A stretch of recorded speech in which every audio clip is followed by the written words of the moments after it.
एक बार प्रेम से कहेंगे राधे राधे। देखिए, आज के समय में वैसे तो कहते हैं कि काम की बातें और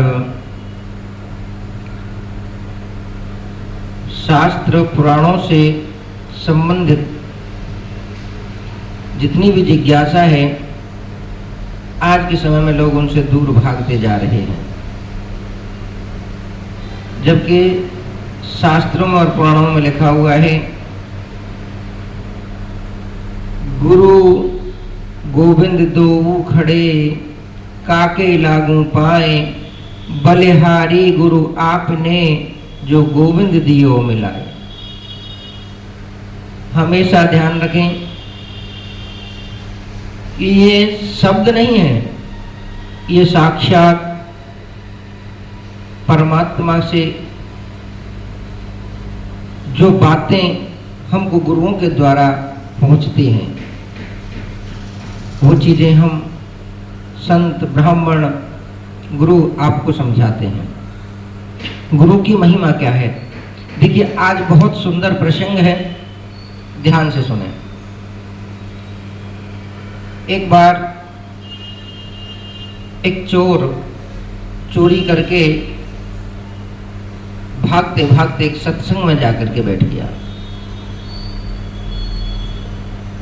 और उस समय जो व्यासपीठ पर विराजमान गुरु जी महाराज थे, तो उनके मुख से प्रसंग निकला कि सद्मार्ग पर चलने वाला सदा सदा मुक्त होता है, उसे किसी बात का भय नहीं होता, और स्वयं गुरु के वचनों पर चलने वाला सदा सदा अमर होता है। और जो गुरु के वचनों पर चलता है तो काल भी उनको देख करके रास्ता बदल लेते हैं, लेकिन सत्य में गुरु के वचनों को पालन करने वाला शिष्य होना चाहिए। अब जब इस बात को उन्होंने अपने मन में उतारा, इतने जने इतने भक्त वहां कथा सुन रहे हैं, लेकिन किसी का भी उन शब्दों पर गौर नहीं था। लेकिन उस चोर ने उन शब्दों को पकड़ा, और जब कथा समाप्त हुई, सत्संग समाप्त हुआ, तो गुरुवर से कहने लगा वह चोर कि गुरुजी, यदि हम आपसे दीक्षा लें तो आपके वचनों पर चलेंगे तो हमारा जीवन बदल जाएगा। तो गुरुवर कहने लगा कि बिल्कुल, जिस प्रकार एक मात्र गर्भ से शिशु का जन्म होता है और दुनिया में आता है, ऐसे ही जिस दिन गुरु दीक्षा ग्रहण की जाती है, उसी दिन उसका भी नया जन्म होता है। तो चोर ने कहा ठीक है, अब आप हमें दीक्षा दे दीजिए। तो गुरुजी ने भी तुरंत उनको दीक्षा दे दी, और दीक्षा लेते ही महाराज वो चोर बिल्कुल बेफिक्र हो गया और घूमने लगा। अगले ही दिन वो चोर फिर पकड़ा गया, जहां से चोरी करके जिस साहूकार की दुकान से आया, तो वो चोर पकड़ा गया। अब राजा के सामने उसकी प्रस्तुति हुई। साहूकार ने कहा कि गुरु राजन, यही चोर है जो कल हमारे दुकान से चोरी करके भागा था। अब चोर से पूछा गया कि बताइए, आपने चोरी की? तो चोर कहने लगा कि महाराज, चाहो जो कसम दे लीजिए, चाहो जो सौगंध उठवा लीजिए, चाहो जहाँ खड़ा करवा लीजिए, हमने चोरी नहीं की। और साहूकार कहता है इसी ने चोरी की। तब जाकर के, आजकल की तरह तो है नहीं, आजकल तो बहुत तुम्हारे ऐसे ऐसे यंत्र आ चुके हैं कि वो पहचान लेते हैं कि सत्य क्या है, झूठ क्या है, कैसे कैसे उनको निकाल लिया जाता है, उनके हृदय से भी, उनके मन से भी बातें निकाल ली जाती हैं। तो उस समय ना, प्राचीन समय में एक परंपरा हुआ करती थी कि जब कोई असत्य बोलता था तो उसको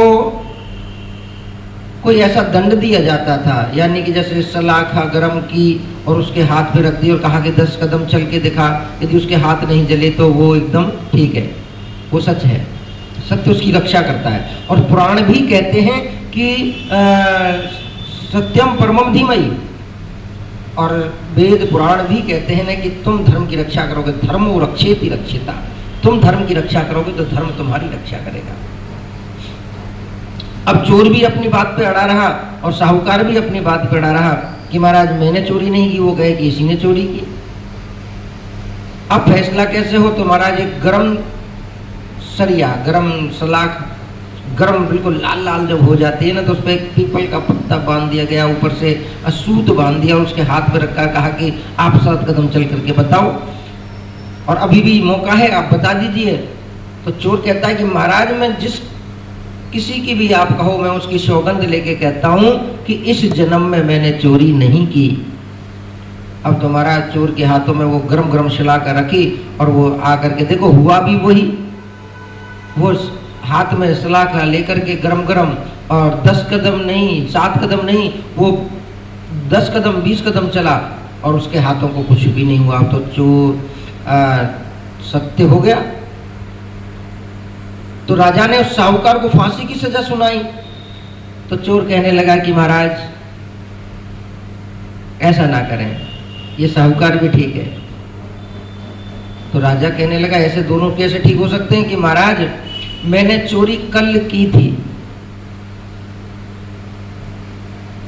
मैंने कल चोरी की थी, लेकिन कल के बाद आज ही प्रातः मैंने गुरु दीक्षा ग्रहण की है, मैंने गुरु दीक्षा ली है। और कहते हैं कि जिस दिन गुरु दीक्षा ली जाती है उसका पुनर्जन्म होता है। और मैंने इसीलिए आपसे कहा था कि आप चाहो जिसकी सौगंध लीजिए। मैं भगवान की सौगंध लेके भी कहता हूँ मैंने इस जन्म में चोरी नहीं की।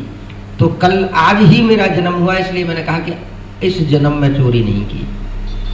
राजा इस बात से बड़ा प्रभावित हुआ और राजा की कोई संतान नहीं थी, तो उस चोर को उन्होंने संतान रूप में ग्रहण किया और उसको राज्य का राजकुमार घोषित कर दिया।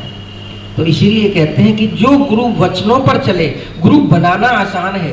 गुरु दुनिया कहते हैं हम गुरु धारण करना चाहते हैं, लेकिन गुरु तो भैया जो मुख से कह दे उसको पत्थर की लकीर समझ करके यदि आप मन में धारण करते हो तो ही तुम्हें गुरु बनाने का सौभाग्य प्राप्त होगा और तो ही वही गुरु की जो शक्तियां हैं वो तुमको प्राप्त होती रहेंगी, गुरु का ज्ञान आपको मिलता रहेगा।